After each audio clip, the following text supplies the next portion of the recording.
Hey there, welcome back to another episode of Be Money Smart. I'm your host, Augustine. And today we are diving into something that I guarantee you have done before and probably don't even realize it. We are talking about don't put the cart before the horse.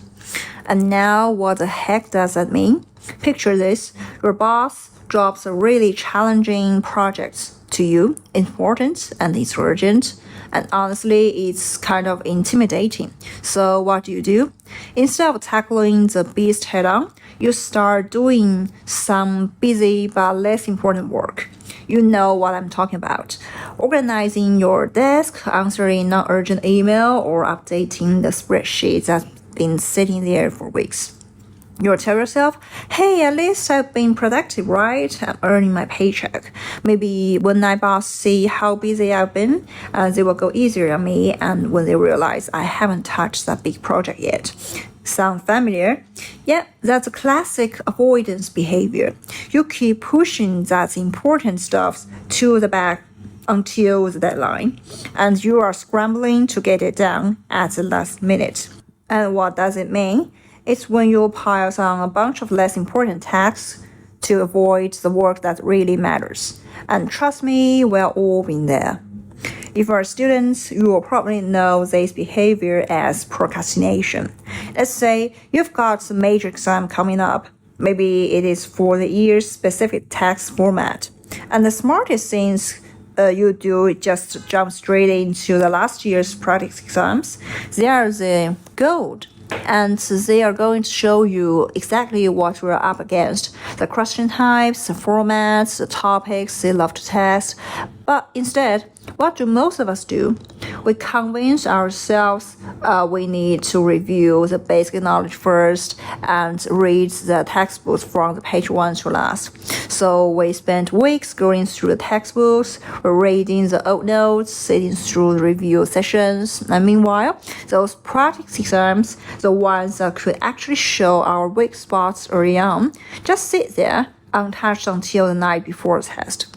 That's throwing the setbacks or put the cart before the horse in your study routines. And you are doing work, sure, and it's not the work that's going to move the needle. And if you start with those exams, you could have figured out exactly where to focus your energy, and you'd know which topics to drill down on, and the question formats trip you up, and what knowledge gaps you need to fill. That's a targeted, efficient study, instead of just a scattered approach that eats up the time without much payoff. And here things really get interesting. If you've ever done project management, you will know that every project has critical milestones.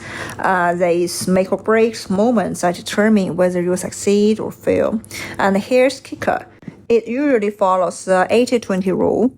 Let's say you are working on a massive document with 20 different sections, and most people would start chipping away the easy stuff first. For example, the 16 sections that don't require much brain power, and they feel productive because they are crossing things off their list. But here's the thing, those 16 sections are not the make or break part to this project, and what really matters is the other four sections that requires deep research, critical thinking, a real analysis. That's the magic happens. They are the pieces that really matters, but they are also the hardest one.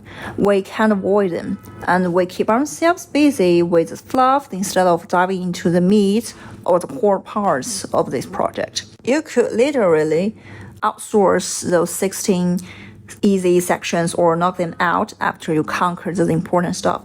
But most people do it backwards. They spend 80% of their time on work that contributes maybe 20% to their success.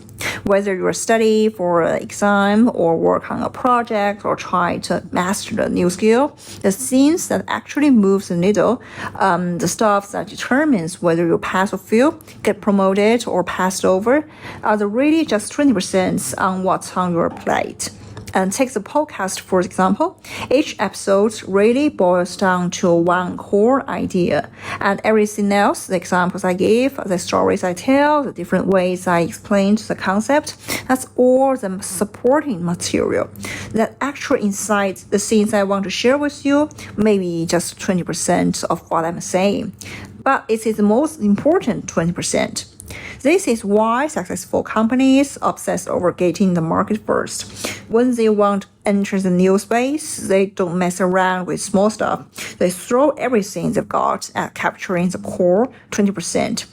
The thing that's gonna give them a competitive edge, as they know that in business, falling behind often means getting left behind entirely.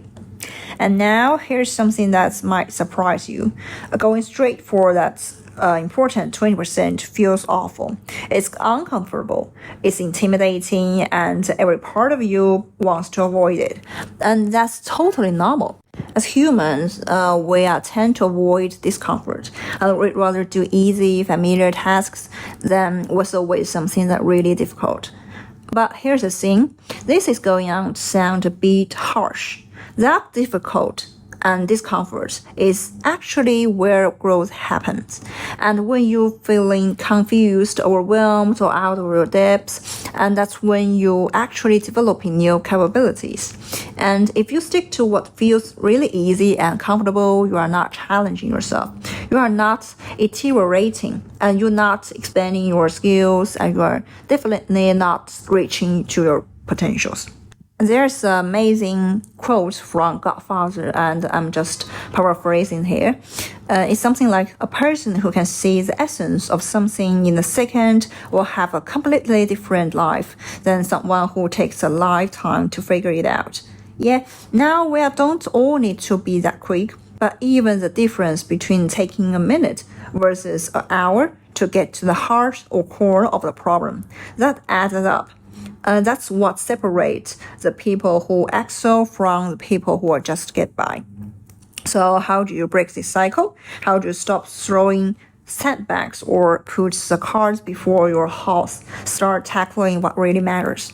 First, get comfortable being uncomfortable. But when you feel that urge to organize your deck instead of starting some real tough project, recognize it for what it is, avoidance. And take the deep breath and dive into the hard stuff anyway. Second, ask yourself, what are the 20% here that's going on to have the biggest impact? Whether it's a work project, studying for a test, or learning a new skill, identify those really matters parts and hit them first. Third, remember you need external pressures to grow. And if you only do what feels comfortable, you will never expand your capabilities. Seek out challenges that push you beyond your comfort zone. And that's where the real progress happens.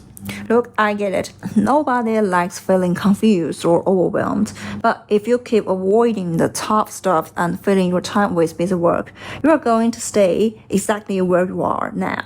The people who will level up are the ones who lean into that discomfort and tackle the challenges head on.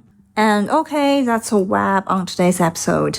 If this resonated with you, if you caught yourself just put your cart before your horse, I'd love to hear about it. And more importantly, if you found value in today's discussion, here's how you can help us keep this conversation going.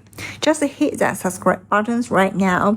Seriously, don't wait. Do it while you are thinking about it. Remember, the goal isn't to work more hours, it's to make the hours you work count. Stop avoiding the hard stuff.